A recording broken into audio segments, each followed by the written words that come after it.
اگلی ہدایت اور آ رہی ہے، وَكَأَيٍّ مِّن دَابَّةٍ لَّا تَحْمِلُ رِزْقَهَا، یہ بھی نہ سمجھو کہ تمہارا رزق جو ہے کسی کے قبضے میں ہے وہ روک دے گا اور تمہیں کیا کھاؤ گے کیا پیو گے۔ وَكَأَيٍّ مِّن دَابَّةٍ، تم دیکھتے نہیں کتنے حیوانات ہیں زمین میں، لَا تَحْمِلُ رِزْقَهَا، کیا وہ اپنا رزق اٹھائے پھرتے ہیں؟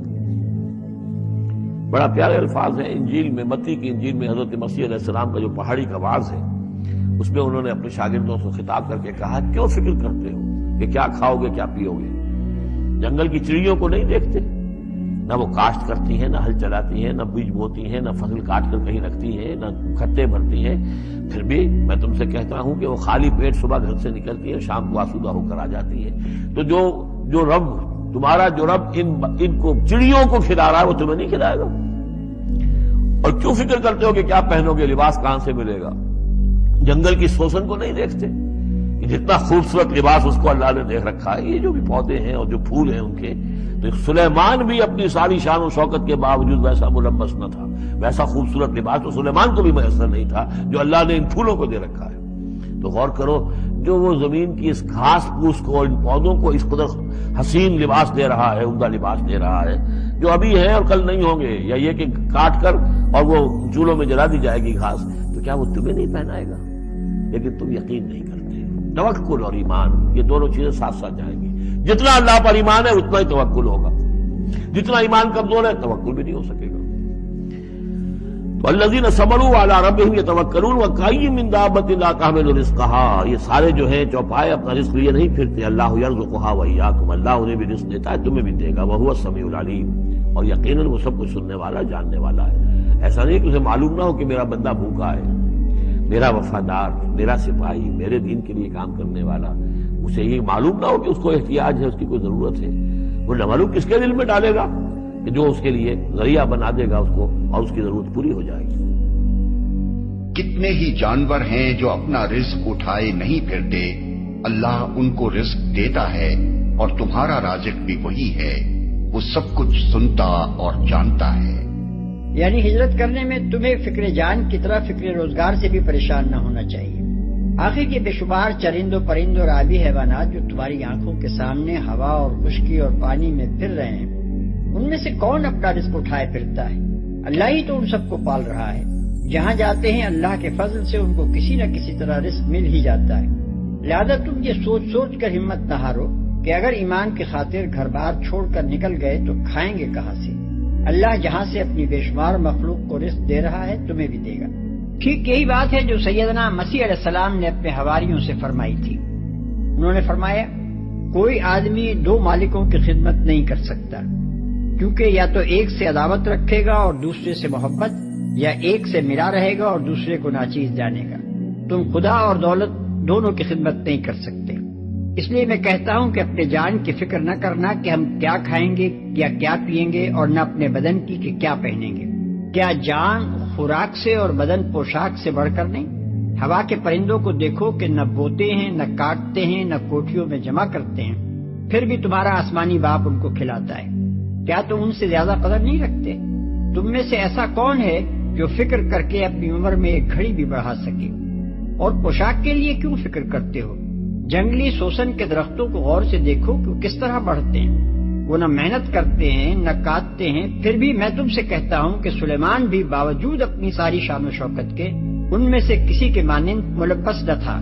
بس جب خدا میدان کی گھاس کو جو آج ہے اور کل تنور میں جھونکی جائے گی ایسی پوشاک پہناتا ہے، تو اے کم اعتقادو، تم کو کیوں نہ پہنائے گا؟ اس لیے فکر مند نہ ہو کہ ہم کیا کھائیں گے، کیا پیئیں گے یا کیا پہنیں گے۔ ان سب چیزوں کی تلاش میں تو غیر قومیں رہتی ہیں۔ تمہارا آسمانی باپ جانتا ہے کہ تم ان سب چیزوں کے محتاج ہو۔ تم پہلے اس کی بادشاہی اور اس کی راست بازی کی تلاش کرو، یہ سب چیزیں بھی تمہیں مل جائیں گی۔ کل کے لیے فکر نہ کرو، کل کا دن اپنی فکر آپ کر لے گا۔ آج کے لیے آج ہی کا دکھ کافی ہے۔ متی باب 6 آیات 24 تا 34۔ قرآن اور انجیل کے ان ارشادات کا پس منظر ایک ہی ہے۔ دعوت حق کی راہ میں ایک مرحلہ ایسا آ جاتا ہے جس میں ایک حق پرست آدمی کے لیے اس کے سوا چارہ نہیں رہتا کہ عالم اسباب کے تمام سہاروں سے قطع نظر کر کے محض اللہ کے بھروسے پر جان جوکھوں کی بازی لگا دے۔ ان حالات میں وہ لوگ کچھ نہیں کر سکتے جو حساب لگا لگا کر مستقبل کے امکانات کا جائزہ لیتے ہیں اور قدم اٹھانے سے پہلے جان کے تحفظ اور رزق کے حصول کی ضمانتیں تلاش کرتے ہیں۔ در حقیقت اس طرح کے حالات بدلتے ہی ان لوگوں کی طاقت سے ہیں جو سر ہتھیلی پر لے کر اٹھ کھڑے ہوں اور ہر خطرے کو انگیز کرنے کے لیے بے دھڑک تیار ہو جائیں۔ انہی کی قربانیاں آخر کار وہ وقت لاتی ہیں جب اللہ کا کلمہ بلند ہوتا ہے اور اس کے مقابلے میں سارے کلمے پس۔ اور اپنی اولاد کو قتل نہ کرو مفلسی کے ڈر سے، تنگ دستی کے ڈر سے، یعنی ہمارے پاس رزق تھوڑا ہے تو ان کو کھلائیں گے کہاں، وہ بچے کم ہی اچھے، یہ جو ایک کوئی اچھی بات کے ذریعے سے بھی بات آ جائے گی اور یہ مفلسی اور تنگ دستی کے ذریعے سے بھی بات آ جائے گی۔ اولاد کو قتل نہ کرو۔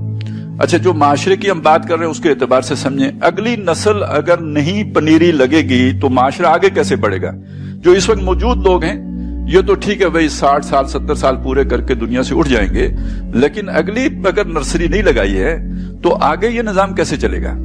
تو یہ تو بڑی بنیادی بات ہے معاشرے کو برقرار رکھنے کے لیے کہ نسل انسانی جو ہے وہ بڑھتی رہے۔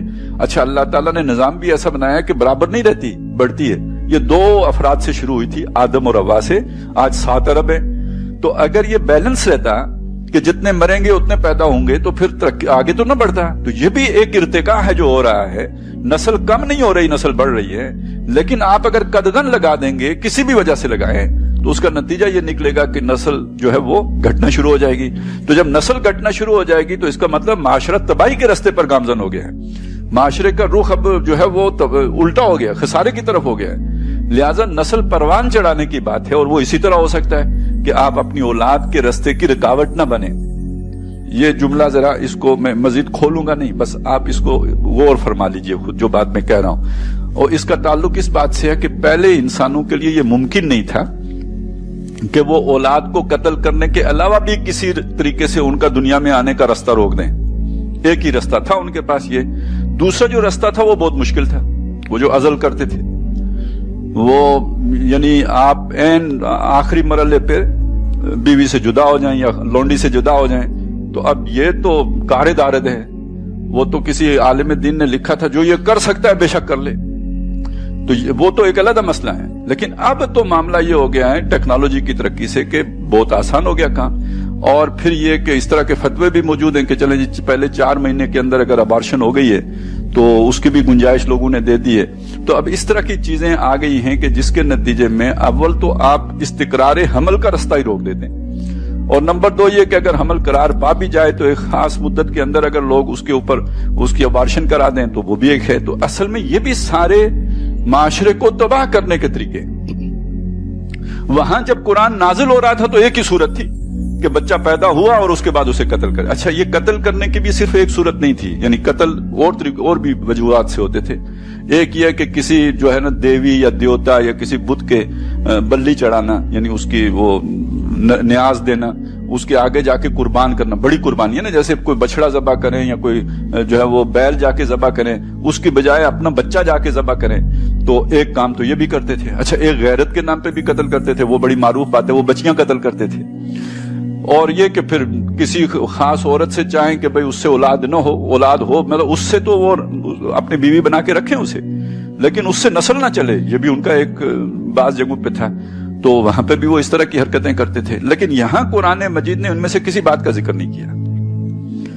یہاں خشیت املاک، مفلسی، تنگ دستی کے ڈر سے کہ کھلاؤں گا کہاں سے، تھوڑے ہوں گے تو ظاہر ہے ان کے لیے جو ہے وہ خرچہ پورا کرنا آسان ہے، زیادہ ہو جائیں گے تو کیسے خرچہ پورا کروں گا۔ اب یہاں ایک بات اور سمجھ لیجیے، ہمارے زمانے میں آ کے یہ جو فلسفہ بنا ہے بچے 2 ہی اچھے، اس کے پیچھے سوچ کیا کار فرمائے۔